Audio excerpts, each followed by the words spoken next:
everyone has a story. For the billions of years the universe has existed, humanity has only been here for a small, brief moment. But when you think about it, how long have we really been here? The universe is about 13.8 billion years old, but humans have been around for less than 0.0001% of that time. And the truth is, we don't even know when that timeline began. We look back to the Big Bang, but what came before it?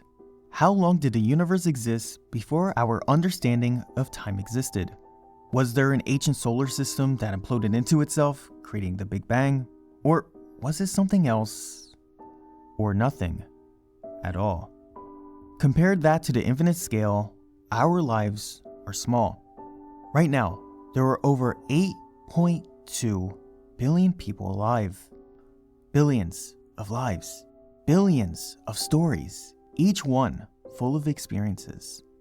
Humans are complex. We're emotionally intelligent.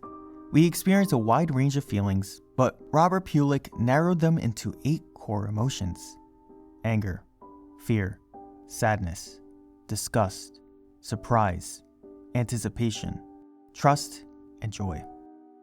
Many lives are filled with happiness, laughter, and wealth, while others are marked by pain, sorrow, and suffering. Yet, for all of our searching, we still don't know the answer. What is the meaning of life? Why are we here? What gives our story purpose? Some stories are remembered and passed down as folklore. Others are etched into history, never forgotten. But most of us, our stories fade into obscurity.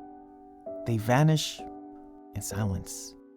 We like to believe our stories are permanent, but in truth, they're fragile. Our families, pets, friends, and memories. These stories will be remembered by us and only us. Some stories are long, others are short, but they are stories nonetheless. But who would even be here to tell our stories if no one is there to experience it with us or listen to our story? Does it even matter at all? What happens to the billions of people whose stories we never hear? They just disappear. And what takes their place is silence. But what if 98% of the population vanished in an instant? Luckily, we don't have to worry about that. But in Save the World, that is the reality. All versions of Save the World have their own creepy element.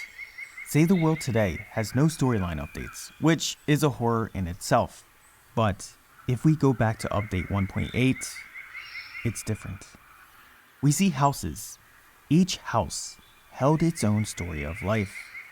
Families once laughed here, fought here, and lived here. But with 98% of the population vanishing in an instant, those homes are now empty.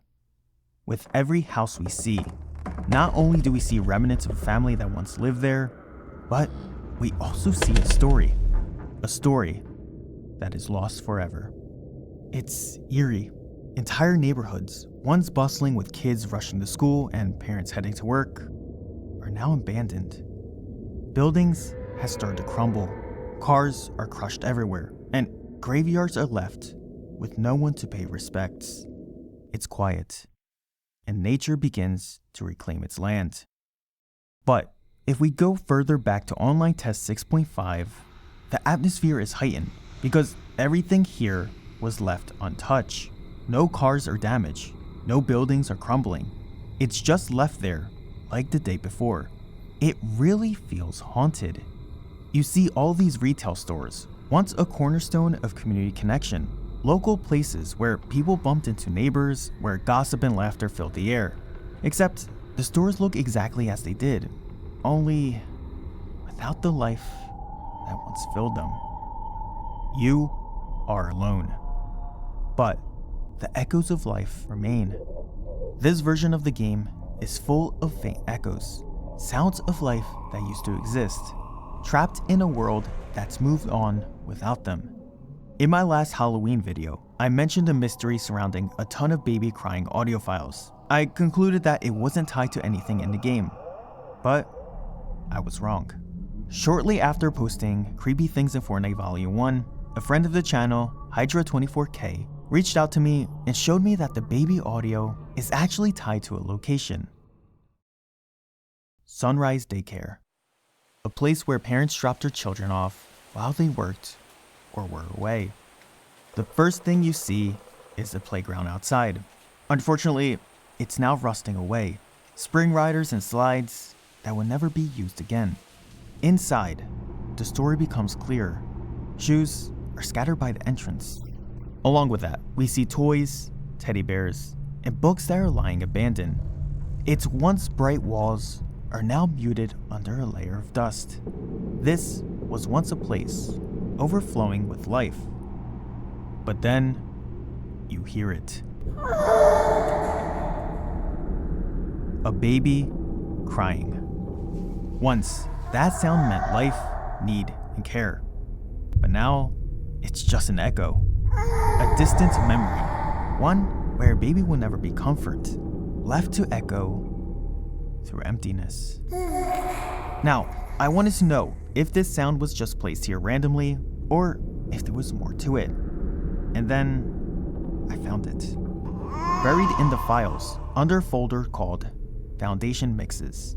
In the folder, there were a ton of files titled Found, and each had a location, zone identifiers, the day, and the time of day, whether it was daytime or nighttime. Every one of these file types is labeled as a UASF file. A quick explanation about UASF files is that they are a type of data files used in Unreal Engine. They are used to store game assets such as 3D models, textures, audio, and other data. If we open these files in the text editor, at first, what we see is gibberish, as we don't have the right text editor to translate some of the proprietary coding, but if filtered carefully, you start to see something that is legible. They're file paths. Paths that led exactly where the sound files are located. And sure enough, there it was. The file that tells the game what sounds to play when entering the daycare. Found R&D daycareq.uasset. A sound forever echoing in a place where children will never return. However, that's not the only spot where echoes of life used to be. The dive bar, once alive with cheers, laughter, and bar games, it now sits empty.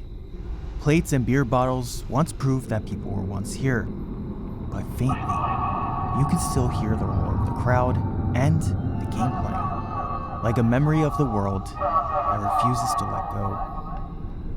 The police station. The radios crackle with static, voices breaking through as if officers are still out there. You can hear the sirens, yet there are no sirens, no officers, no calls left to answer. Just an empty station with echoes of police officers warning others about the storm arriving.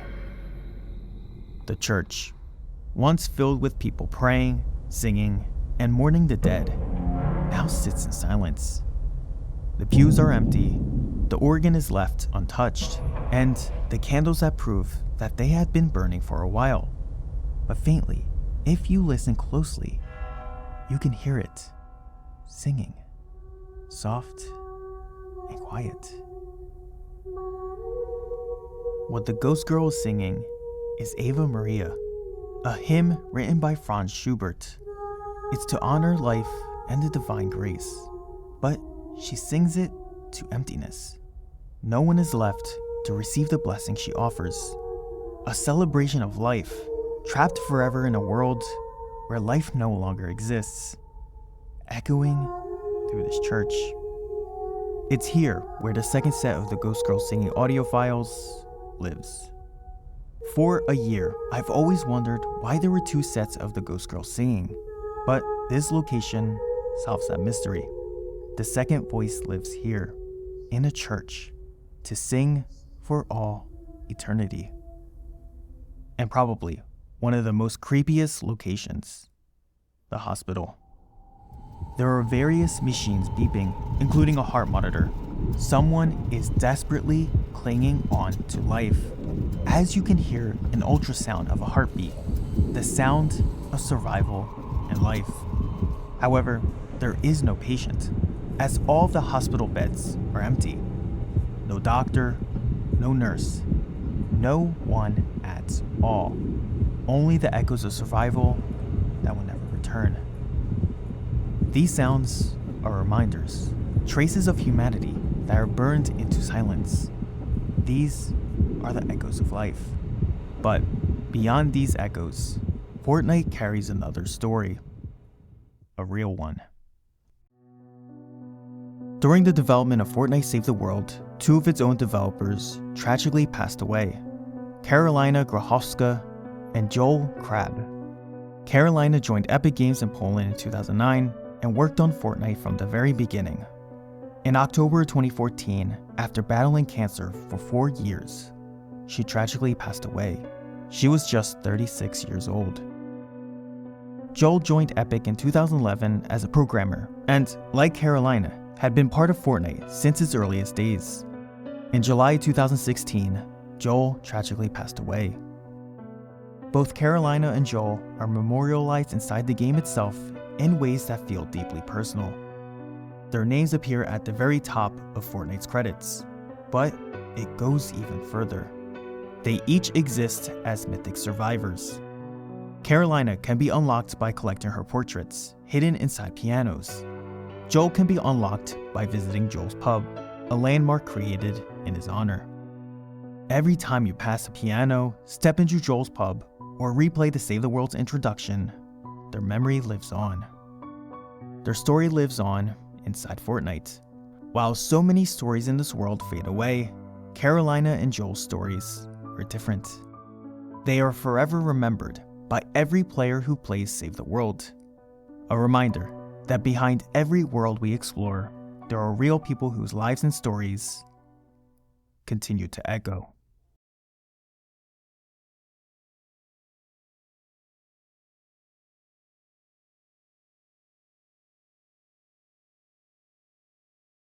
What exactly is a husk?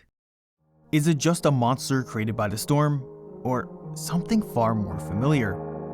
When you really look at them, their skulls take on a shape that almost feels human. Their strange, skin-like hoodies stretch behind their heads, resembling a face. Their hands, shaped too much like our own. Even the sounds they make, there's something uncomfortably familiar about all of it. Are they monsters made by the storm, or remnants of humans that were lost within it? Maybe they were never human. Maybe they still are. Whatever the truth is, it's buried somewhere beneath those yellow eyes, waiting to be found. The story starts in 2011, back when Fortnite was still just an idea. The team wanted the game to be realistic, and they had an idea of creating a zombie-esque creature. That all made sense. You want to know the mood of the game and how the first enemies should look. But Peter Ellis, Fortnite's art director at that time, explained it this way when creating their zombies. And part of the initial brief of the project too is that we wanted to have a zombie element. We weren't quite sold on that idea because we were like, it's 2011, everybody's making zombie games.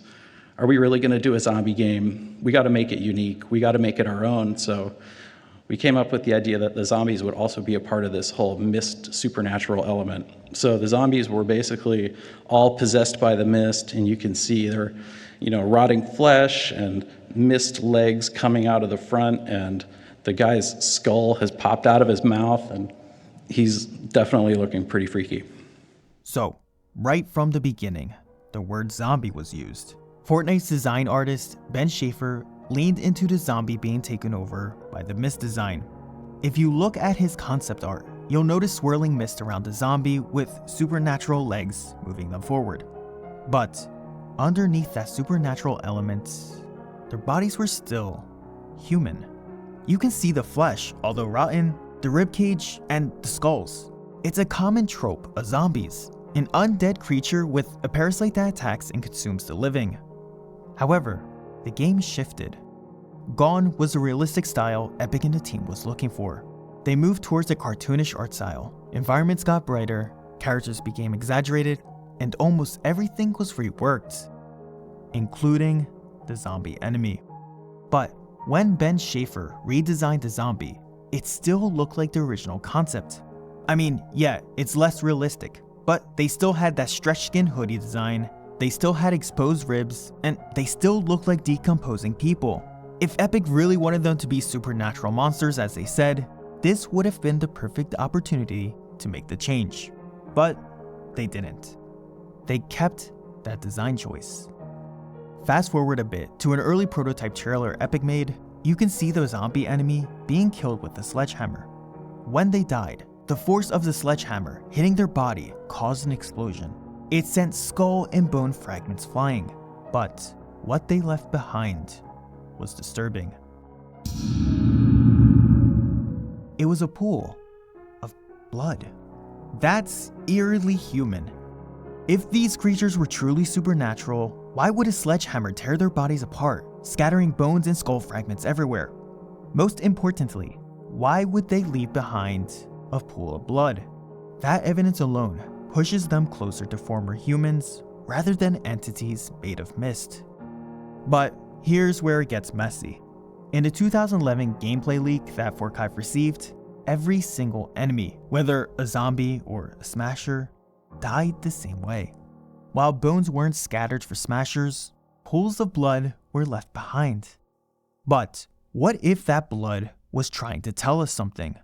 What if Epic was suggesting that all these monsters came from the same origin? Or was it simply an early placeholder effect?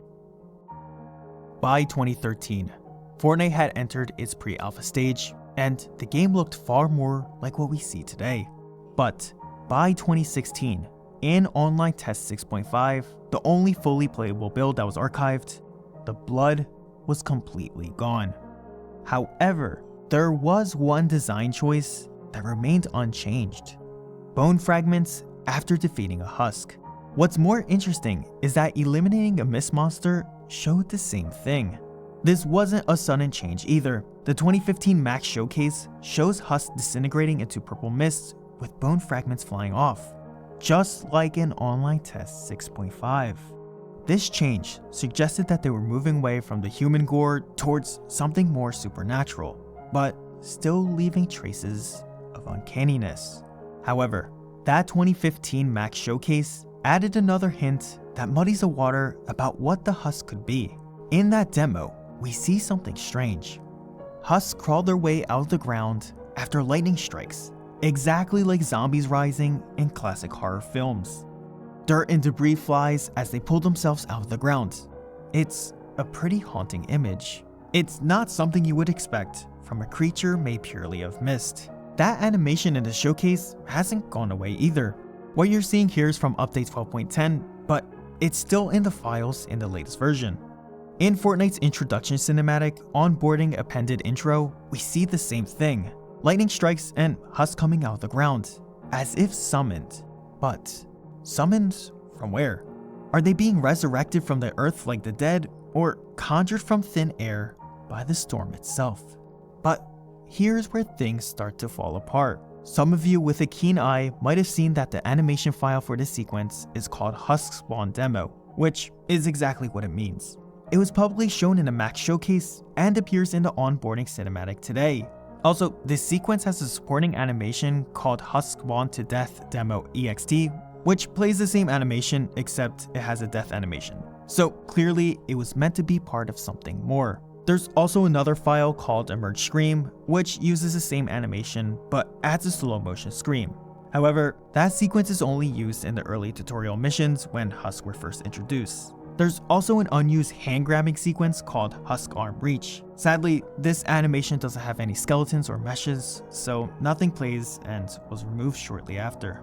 At some point, Epic scrapped all the sequences. Husks stopped rising from the ground, and instead starting spawning through the storm from patrol vortexes and lightning strikes. It's like the game slowly shifted away from that resurrection imagery, never explaining why. Looking at Husks today, we see one strange detail that's impossible to ignore once you notice it. All Husk types, from standard Husks to Huskies to Husklings, share one trait. None of them had the swirling mist patterns on their skin. However, every mist monster does. That detail alone could mean Husks were once human, but their bodies were overtaken by the storm. Meanwhile, every mist monster is covered entirely in purple swirls. This might suggest that they were something else entirely. Creatures born from the storm itself. The storm attempts to recreate what a human looks like, but never quite gets it right. That's why they don't look human at all. There's even evidence that supports this. The Gunslinger and Zapper Husk both have one arm slowly being consumed by the storm. You can see the same swirling patterns spreading across their arm while the rest of their body remains untouched. It's like watching the infection in progress, showing that the mist and the husk are two separate beings, connected, but not the same. Not long after Fortnite's launch, Epic began redesigning almost every enemy type. In the files, specifically in the enemies folder, there are several V2 and V3 versions of the Taker, Smasher, Standard Husks, and later on, the Blaster. When comparing the old and new Husk models, aside from the missing textures, almost nothing changed.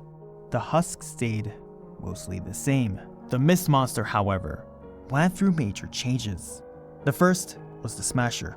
Its earlier design looked reminiscent of the one shown in the 2011 demo.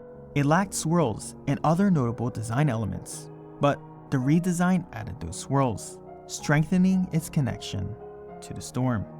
The Taker was redesigned around the same time as the Husk. In my opinion, the Taker's creepiness was toned down in its redesign, but it always had those swirling mist patterns from the start. In the redesign, Epic kept that pattern, which further strengthens its connection to the storm. The Blaster, though, had the biggest transformation. Originally, it used a tall Husk model that was labeled in the file as a Husk variant rather than a Mist Monster. This earlier version made the Husk seem almost supernatural rather than a human, since it could shoot lasers from its mouth. But in the redesign, Epic separated the Blaster from the Husk family, turning it into a storm monster. With that change, they reimagined the character. It is now covered in the swirling mist pattern, like the other mist monsters. Yet, despite all these visual redesigns, every enemy in the audio files, Takers, Smashers, and even Husks, is labeled with the same Fortnite monster prefix. The Husks were never referred to as humans, only as monsters. Whether that means they were never human to begin with, or that something or someone wanted to erase that connection entirely is unclear. But what's even more interesting is how they sound in-game. In most games, when we encounter creatures that were once human, their sound still carries traces of what they used to be. When I say that, the game that instantly pops into my head is Half-Life 2.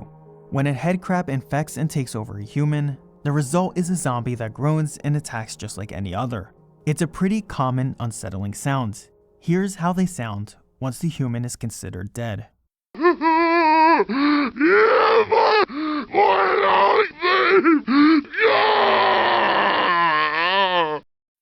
But what if I told you that the person is still alive? Reversing the audio reveals something more. Take a listen.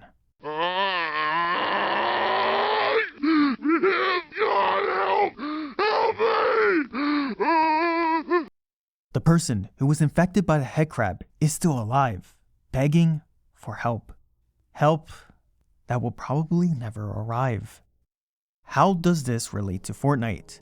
Well, when waking up a sleeping Husk, I started hearing something eerily similar. The sound file called Husk Wake Sleep 04 plays during that moment. And instead of me telling you what I hear, tell me what you think you hear.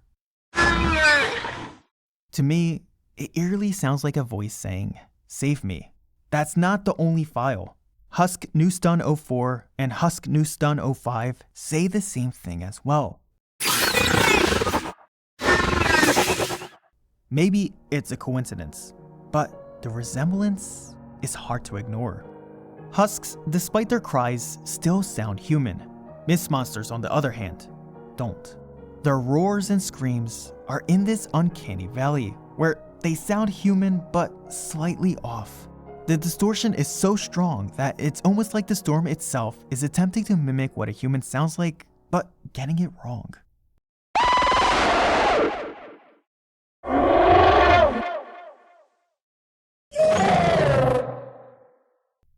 However, this gets even more confusing when we introduce voice lines. If you play as your commander without using another skin, you get special voice lines for that character. Sarah, one of the earliest ninja heroes, has several lines that adds to this theory. When she spots a smasher, she says, "Oh, Meat Bus is here!" It's interesting that Sarah anthropomorphizes a mist monster, even though it doesn't have any human traits. When she sees a husk, however, she says something much creepier. First, she says this: "The dead walk." Why use the term dead if it was never alive to begin with? But she delivers one of the most chilling lines from this entry. I think I know that one. Why would she say that if Husks are supposed to be supernatural monsters? You don't know a monster created by the storm. You only recognize a face you've seen before. So the question remains, are Husks actually the remnants of what was once human? Was it actually someone she used to know? Now, these theories sound convincing, but maybe Sarah's lines aren't meant to be taken literally. After all, she also calls smashers meat bus, clearly joking. It could be her way of coping using humor to mask fear, or maybe the writers wanted to give her personality, or it was recorded early in development and never changed. But even then, the wording she uses still feels too specific to ignore. Moving from a human to a robot, Ray has an interesting line during the Defend the Atlas missions. If the Husk manage to break through builds and starts to destroy the Atlas, you can hear her shout, "Keep your cold, dead hands off our laser!" Using that description, cold, dead hands feels more than just a throwaway line. Now, we know that Ray's an expressive, lively character. She speaks on how she feels, but for her to describe the Husk that way suggests that maybe she could see what they once were. And now, we move on from a robot to a human who is no longer one. Willow. Willow was introduced in Update 11.01. Her dialogue stands out not because she's human, it's actually the opposite. She's a ghost. So for her to speak about the Husks, it's almost as if she knows. When she eliminates Husks, she says these 3 lines that stand out. Rest now. Enjoy the afterlife. Undead wannabes. If anyone could tell the difference between what's alive, dead, or something in between, it's her. The way she talks about them doesn't sound like mocking or just saying that about a monster. It sounds like she's mentioning something that used to be human. But again, it's hard to say if this was intentional.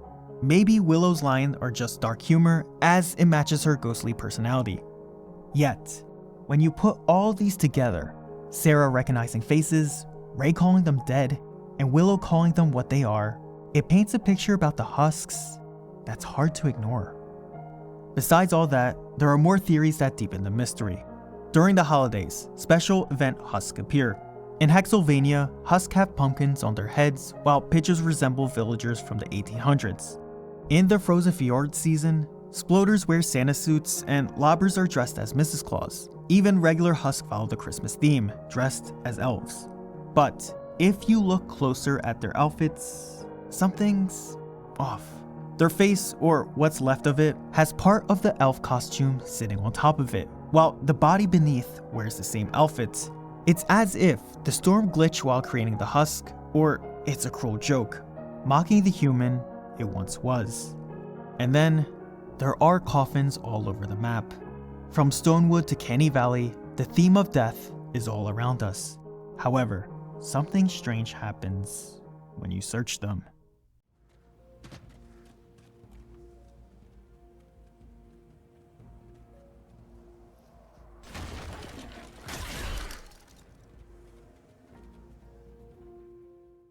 Instead of what you expect to be in a coffin, like a person or an empty coffin, the coffin breaks and a husk starts attacking you immediately.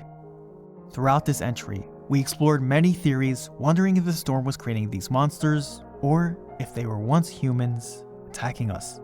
But after all of that, All the theories and the rebuttals, I didn't mention the biggest detail of them all. The glowing eyes. Every husk, every mist monster, no matter their shape, no matter what form they take, all of them have it. Their eyes glow.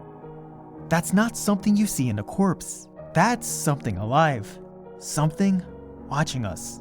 It's as if the storm is inhabiting them, controlling them, using them to fight against humanity. And maybe that's what makes it so unsettling.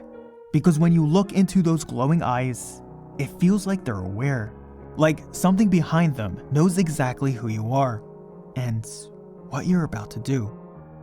So, the next time you hear their cries through the map, or see one reaching towards you, don't just mindlessly think of it as another monster to kill. Think about what might be looking back at you behind those eyes. Are you fighting a storm-made creature? Or are you eliminating a person who never made it out of the storm alive?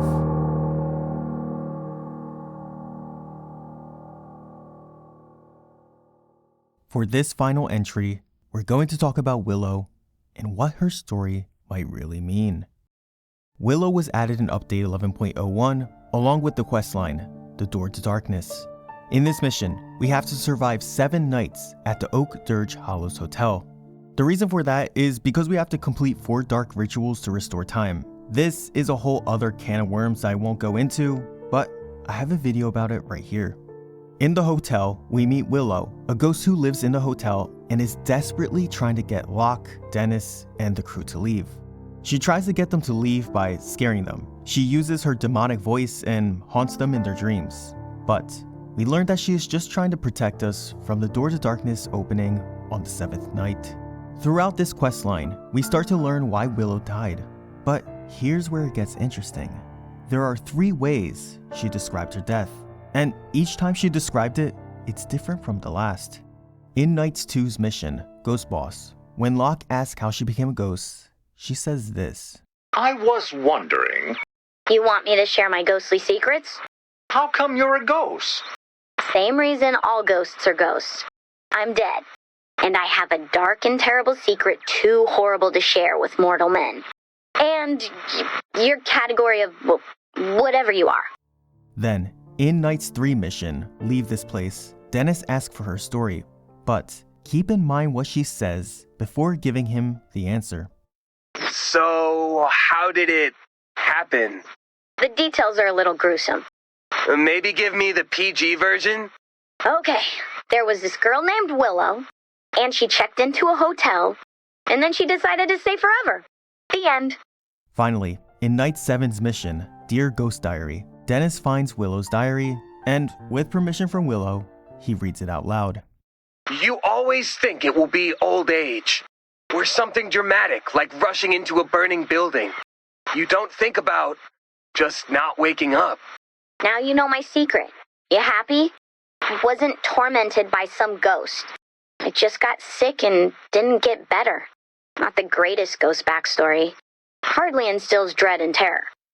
So, that's the story. Willow died because of an illness, and then one day, she didn't wake up. The way the diary framed it, it sounds like she died in her sleep. Well, case closed. Simple, right? Well, not exactly. Why does her story keep changing? In the second mission, she mentions that her death was a dark and terrible secret too horrible to share. That doesn't sound like someone who died from natural causes. Then, when Dennis asked the same question, she uses a similar word by saying that it was gruesome. And then when he asked for the PG version of her story, she said that she decided to stay forever, not using the phrase got sick or tell the truth. But then, when we find the truth, it's suddenly just normal illness? There are a couple of red flags I'd like to point out in these 3 stories. First, her word choice. In the PG version, she said that she decided to stay forever. If we look at the first word, decided, that's not passive. It's active. She was the one performing the action. She chose her last moments to be at the hotel. But if she were physically ill, why not go to a doctor? If it's an illness like she said, surely medicine could help. Instead, she chose to spend her final moments at a hotel known as the third most haunted in the area. This building was constructed on a battlefield that once had been a witch burial ground, and it claimed the lives of 255 guests. So her final choice was a haunted hotel. Additionally, I don't think money can be an excuse, as she had the means to pay. She just used it to book the hotel room. Why not use the money for a doctor instead? The second red flag is the diary that Dennis read. It sounds like this was written after the fact, either that or she's really good at predicting how she was going to die. She was describing what happened to her. It sounds less like a hypothetical question because she confessed that she didn't wake up, and Willow confirms it by saying, "Now you know my secret." And there's more evidence in her diary that proves that this was written after her death, which I'll explain in a moment. So, now the story becomes, what if Willow isn't giving us the full story? What if "I just got sick" doesn't mean physically sick? What if we read between the lines? When viewing the phrase, "I just got sick and didn't get better" through a mental health lens, it takes on a completely different meaning. People commonly describe depression, anxiety, and other mental health conditions as being sick, especially when they want to avoid talking about it. That's what Willow was doing. It wasn't until we collected the pages and read her diary to figure out what happened to her. Each time she refused to explain, it was to stop Locke and Dennis from pushing further. One of the patterns we see in people experiencing ideation is isolation. Her final moments were spent at the Oak Dirge Hollows Hotel, alone. But that isolation bleeds into the afterlife. Willow's parents are also dead. This was revealed on the second page of her diary. When Dennis reads it, this is what it says. And then I saw the light. And in that light, I saw my mother, my father, my sisters, and I noped out of that situation right quick. So I made the Oak Dirge my home. The reason why she decided to make Oak Dirge Hollows Hotel her home is not only because of isolation, but also because of another pattern we see with people struggling with thoughts. They are removing the burden from their family. Even though Willow's parents are dead, she still isolates herself from them. She's protecting them from knowing the truth and protecting herself from their judgment. She doesn't want them to know how she died. She doesn't want them to see what she became. The shame follows her even after death. It becomes really sad when looking at it through this lens. Because she made Oak Dirge Hollows her home, she created a responsibility for herself. That responsibility is to take care of this hotel, a mission that keeps her trapped here. When Dennis reads another part of her diary, she reveals why she isn't moving on and stays here, which, let me say, proves why she wrote this after she died. Last one. I think about moving on every day, but I can't. Why not? If I'm gone, there's no one to scare people away. Well, that doesn't have to be your job. This is another pattern we see in people struggling with mental health. They create responsibilities that they believe need attention in order to avoid dealing with the real issue. Willow has convinced herself that she must stay at the hotel to protect people. But Dennis immediately points out the truth. Protecting people from this hotel doesn't have to be her job. She's using protecting other people as an excuse to avoid moving on, an excuse to avoid facing her family in the afterlife, an excuse to stay isolated. It's a coping mechanism, a way to give her remaining existent purpose while avoiding the things that actually caused her pain. Let's go back to the PG version Willow gave Dennis, because when you analyze it through a mental health lens, it becomes even more tragic. When she says she checked into a hotel and then she decided to stay forever, the end, when dissecting it, it becomes heartbreaking. When we look at the word choice, taking one's own life involves a deliberate decision, and the word decided captures that sentiment perfectly. She acknowledges the finality of her choice and is saying she chose to end her life there. But do you remember how she described her death? For Locke, it was dark and terrible, and for Dennis, it was gruesome. Why would she describe natural illness as gruesome? Yes, seeing someone passing away from an illness is sad. Most of the time, it's tragic, but not typically gruesome, especially to the person it's happening to. When reading what she said to Locke and Dennis, the words suggest that something violent or disturbing has happened to her. Taking one's own life is often described as gruesome, even when the method itself seems peaceful. The discovery, the circumstances, and the aftermath. All these things would be too inappropriate for Fortnite to show or describe explicitly. But if we connect this to her diary, stating that she didn't wake up, the most likely scenario is a method that appears peaceful, not waking up, but the discovery and circumstances are considered gruesome. Gruesome enough that she won't share the details. So, when you look at all the evidence, the word choices, the isolation patterns, and the family dysfunction, a darker picture is painted about her. Willow wasn't a victim of illness. She was a young woman struggling with mental health issues who made a tragic, permanent choice.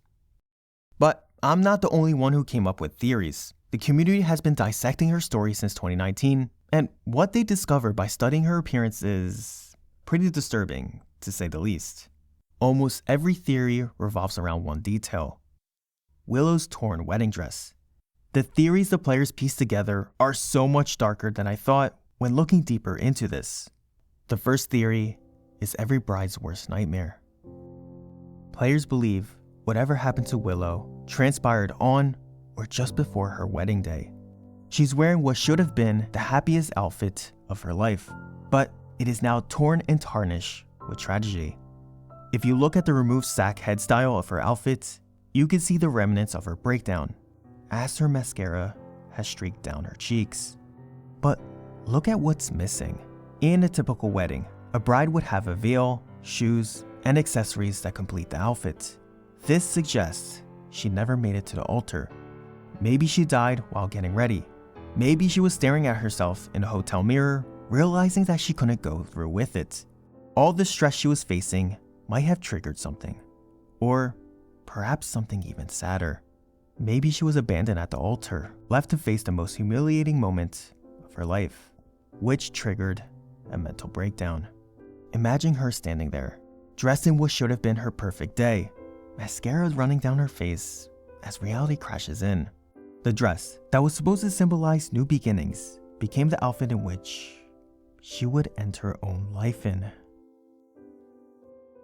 The second theory is based on a visual detail that correlates to her edit style. Willow has a sack head variant that completely covers her face, while the other style does not. However, players notice that her neck is never fully shown in any of her styles. It's always covered by a pink ribbon. Players think that this design choice might be Epic's way of suggesting how Willow died without showing it explicitly. Combine that with the gruesome description might explain what she did to herself. The third theory relates to why her death was too gruesome to describe to Locke and Dennis when asked. The theory explains that Willow discovers on her wedding day that her spouse has been unfaithful to her. The betrayal, together with the emotional instability it triggers, shatters her completely. She checks into the Oak Dirge Hollows Hotel and makes a decision. She fills the bathtub with warm water. She takes something and ends her pain. The theory suggests she bleeds out slowly, eventually losing consciousness and not waking up anymore, as her diary describes.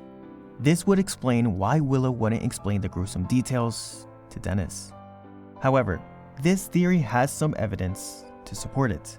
Some players have noticed that her character model has a strange ethereal haze around her hands and legs. It looks as if something is still dripping.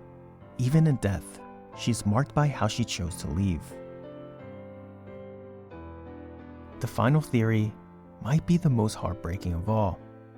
When players unlocked Willow's doll back bling after completing the Door to Darkness questline, they were wondering, why does she carry this? What is the significance? This is how the theory goes. Willow was a newlywed, recently married as evidenced by the dress. She was pregnant, excited about starting a family. But then she got sick, not mentally, but physically. There were pregnancy complications. Unfortunately, the baby didn't survive. The doll was meant for her child, a child that she would never hold. The smeared makeup is a mix of a mental breakdown and mourning a baby that died inside her. She couldn't recover from the loss. She couldn't face a future without the family she dreamed of. So, she made sure she would never have to wake up to that empty nursery ever again. Everyone has a story.